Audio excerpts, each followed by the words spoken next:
Para la vida, con el doctor Giacomo Cassese. Peso completo. La categoría de peso completo es la categoría más importante en el boxeo. Se necesita pesar más de 200 libras para poder calificar en ese peso. En el boxeo todo es libra a libra, es decir, tienes que pelear en categorías determinadas por el peso de los contrincantes para que sea, obviamente para que sea una pelea, digamos, justa.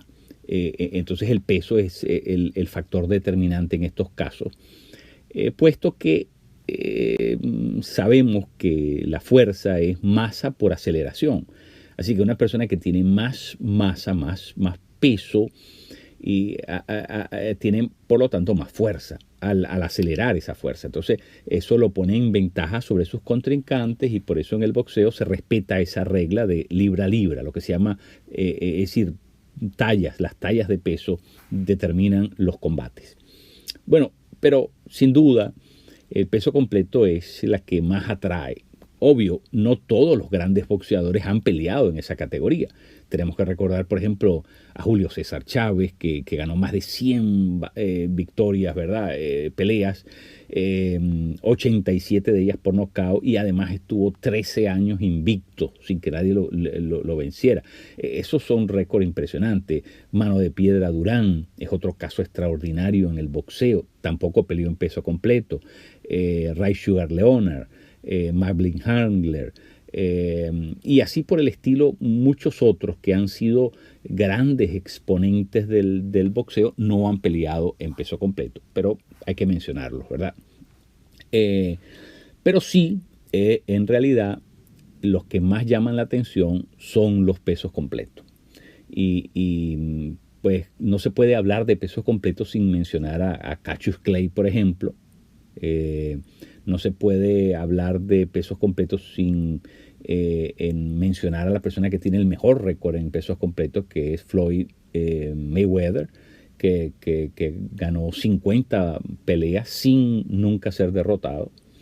Tenemos que recordar a gente como Joe Louis, que es un fenómeno del boxeo también. Mucha gente cree que es el mejor boxeador de todos los tiempos. Archie Moore, también un récord impresionante, y especialmente que les tocó pelear en un tiempo en que no se les respaldaba y no tenían las mismas condiciones que los boxeadores blancos. Así que, pero sin embargo lograron establecer récords impresionantes todos estos. Y por supuesto hay que mencionar a gente de la talla de Mike Tyson, ¿verdad? Que tuvo una carrera impresionante. De hecho fue la persona que llegó más joven a ser campeón mundial de los pesos completos con 20 años y 4 meses.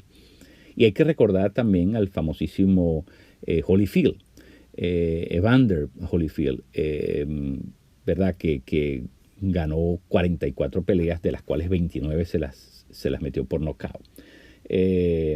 Y bueno, si hacemos memoria, pues hay que recordar muchos otros, porque en realidad hubo muchísimos geniales, ¿no? Foreman, Fraser, muchos, de verdad, que sería mi justo no mencionarlos. Así que, pero yo por ahora quisiera solamente enfocarme en la vida de un hombre que se le conoce en la historia del boxeo como Rocky Marciano. Ese nombre no era su nombre, él era un descendiente de italianos, Rocco Marciano, o algo así se pronunciaba el nombre, pero en todo caso, como era difícil pronunciarlo para los americanos, pues terminó siendo Rocky Marciano. El asunto es que este hombre nunca perdió en su carrera. Su carrera se vio tronchada por causa de un accidente aéreo en el cual pierde la vida un día antes de cumplir sus 46 años. Rocky Marciano era una persona impresionante porque estableció récords para su momento que nadie otro los tenía, y además defendió 6 veces su título mundial, incluso con morenos, con gente que eran, ¿verdad?, en tallas superiores a él, y los venció igual. Así que Archie Moore es uno de ellos, a propósito, ¿no? Así que este hombre era francamente impresionante en todo lo que hizo. Pero lo menciono, ¿verdad? Porque este hombre es, digamos, el personaje real sobre el cual se basa el personaje ficticio de Rocky Balboa. Es decir, Rocky Balboa está inspirado en la vida de Rocky Marciano, y de ahí el nombre de la película, que es una saga de muchas películas que ha vendido cientos de millones de dólares, y que de alguna manera trata de enmarcar la vida de este hombre. Por eso lo menciono. Ahora, la razón por la que traigo a colación la vida de este hombre, este italiano inmigrante que llegó a ser, ¿verdad?, uno de los más impresionantes boxeadores de su tiempo, es porque nosotros necesitamos recordar que en el mundo espiritual también nosotros estamos continuamente puestos a prueba. Y nosotros necesitamos entender que para poder vencer esas pruebas tenemos que estar a la altura de la prueba. Y para ir más allá, en muchos casos tenemos que estar a la altura no solamente de la prueba, tenemos que estar a la altura de las tentaciones.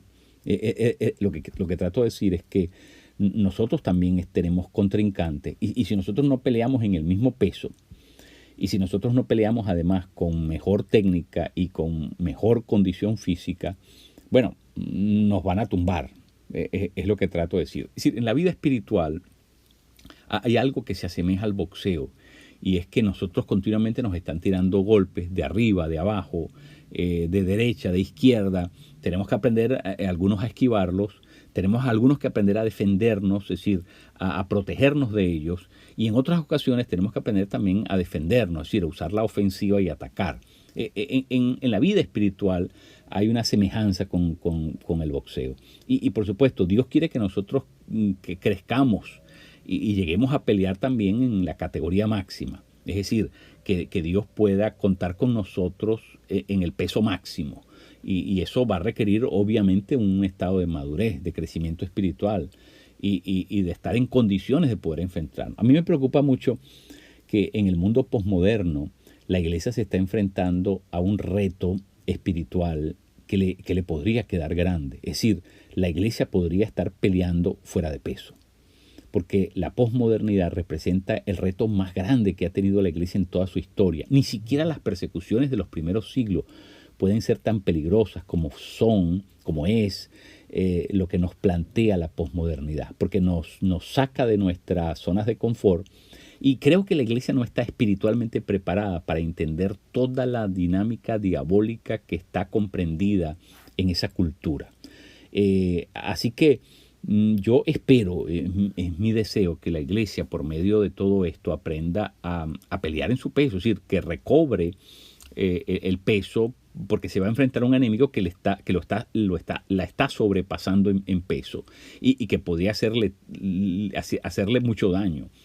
Por eso creo que esto es un llamado para nosotros como la Iglesia de Cristo, que podamos entender un poquito en qué consiste la cultura posmoderna en la que nos ha tocado vivir, porque esta cultura es realmente una especie de arena movediza que nos paraliza, nos traga y nos succiona sin que nos estemos dando cuenta, pero también es un pegador recio al que tenemos que entender y para el cual tenemos que prepararnos. La iglesia necesita entrenarse para eso. Necesita hacerle frente, no puede evadir esa pelea, pero tiene que hacerla de la mejor forma. Y siempre he dicho esto, y lo repito hoy, y es que si para alguna cosa va a servir la posmodernidad, es para obligar a la iglesia a ser mejor. Es para obligar a la iglesia a dar lo máximo. Nos va a producir un sentido de urgencia y de exigencia, de demanda, que obviamente nos va a impulsar a dar lo mejor de nosotros. Porque si la iglesia no pelea este combate, no lo pelea en el poder del Espíritu, la iglesia en realidad está destinada a quedar noqueada sobre la lona. Únete a nuestra comunidad. Si tienes preguntas o deseas más información, no dudes en escribirnos a comunidaddeesperanza1@gmail.com o contáctanos al teléfono 305-661-5151. Gracias por escucharnos y ser parte de nuestra comunidad.